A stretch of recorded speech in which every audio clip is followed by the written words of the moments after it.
Меня спрашивают, какой диплом будет преподавать, не преподавать. Я преподаю то, что мне нравится, я занимаюсь тем, что мне нравится. Я это понимаю как путь целостного воспитания человека, включающее физическое тело, энергетическое тело, и потом открывается такое понятие, как тело духа и духовное тело. И цель состоит в том, чтобы получить слияние этих трех тел воедино, чтобы мы хотели, могли, осуществляли одно. Иначе людей бывает, что хотят одно, чувствуют другое, думают третьим, а детей вообще не говорят. Вот это разделение мы себе выбираем. Становится целостным сначала на уровне себя, если терминологию объединяемся, очень едино. А он становится целостным с мирозданием, подключаемся к нему разделить. Но практика не сразу же интегральная, и начинается с того, что мы свое тело выстраиваем согласно потокам неба и земли, или, говоря русским языком, мы подключаемся оптимально к гравитации и реакция тока, что позволяет нам быть интегральными. Так существует такое понятие, как восходящий путь построения столба.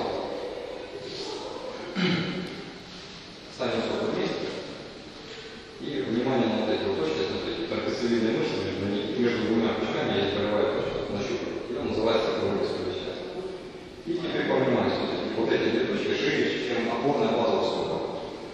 Шире. Теперь становится широко. Теперь тоже смотрите, столб у нас шире, чем вот эти точки. И нужно методом перебора пробрать такое расстояние между столбами, чтобы колодцы ключа совпали с особами, с центральными точками столба. Сейчас мы говорим о столбах, а вот этой точке цициль называется. Геометрическая проекция геометрического центра стопы. Если мы попрыгаем, вот здесь сверху будет. Почему в Китае называется эта точка колодец ключа, а точка на высоте, она вот здесь примерно находится, и в боевых искусствах от нее идет работа. Но пока вы работаете от геометрического центра стопы. Называется бьющие точки. Вот если вот так расслабиться резко, вот здесь как спирт начинается. Просто оставить колени. Прыгать не надо, приседать надо, просто колени резко расслабляем, вот здесь спирт начинается. Все чувствуем, да? Далее, стопы ставим в боковую поверхность стопы параллельно. Вот это смотрите, вот это вот кромка. Если стоять вот так, то энергетически чувствительные, посмотрите, у вас энергия будет рассеиваться, а на уровне внимания будет рассеиваться. Мы вот так собираем внимание. Для определенных технических нужд. Поэтому боковая поверхность, смотрите.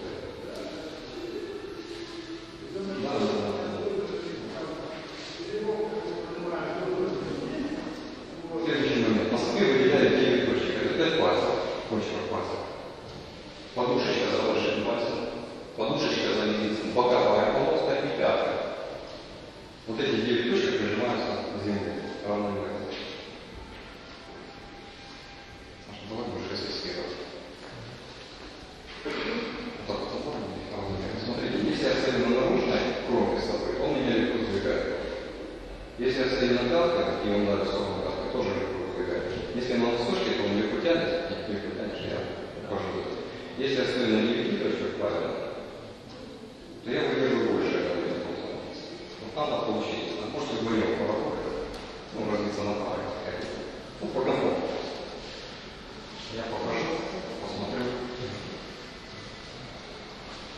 Давайте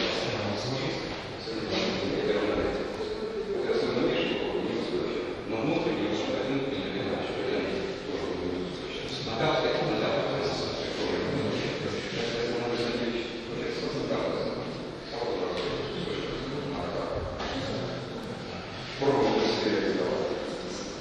смотрите, задача не в том, чтобы вы теорию прослушали и теоретически поняли материал. Задача включить ваше тело в правильную возможность. Сейчас внимание только на слово. Позвоночник не как разумеем, почувствуйте именно физиологичность, которая на себе любит.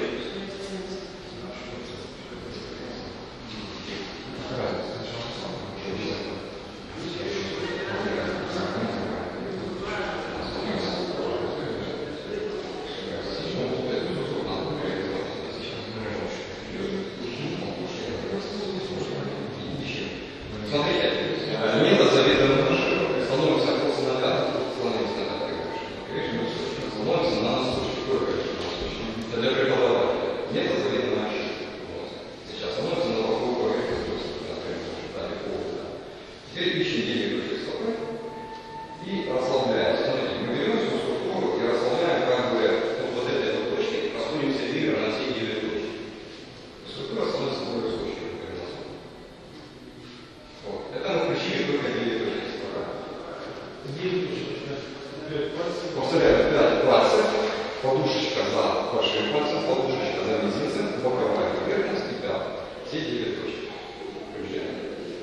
В некоторых единоборствах против выделяют до 25 точек на стопе. Это не надо.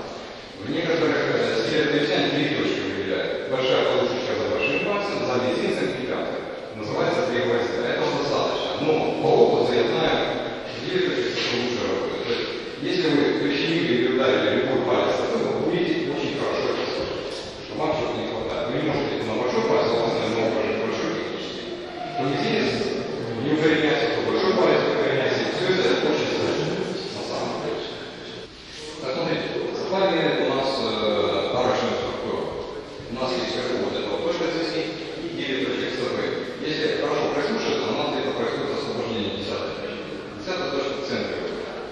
И если мы расслабляемся хорошо, расслабьтесь, вы услышите, что натягивается сухожилие нижней поверхности стопы, и они сами начинают назад стягиваться. И у нас начинает вот эта вот точка, как вы смотрите, она вот не показана на стопе, она начинает тягивать. Китайцы называют силу земли. Она еще называется мещерни. И вот это втягивается усилие можно направить в поиск. Послушайте, вот так поднимается тело. Сначала импульс на расслабление, а потом совершить вторичный импульс, который нас собирает. 10-я точка становится пустой, и в эту пустоту втягивается, китайцы называют мобилизацией.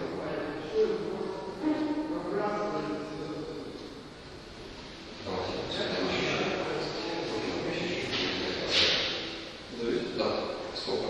Вот усилие моего расслабления, надеюсь, что слышно? По кругу усилия поднимать, что-то небольшое возникает. Вот его надо надеть. Да, сколько вот я расслабился, но точно надеть, а вот усилие возникает. Это такое ощущение, как будто вы немножко пальцами говорите на себя.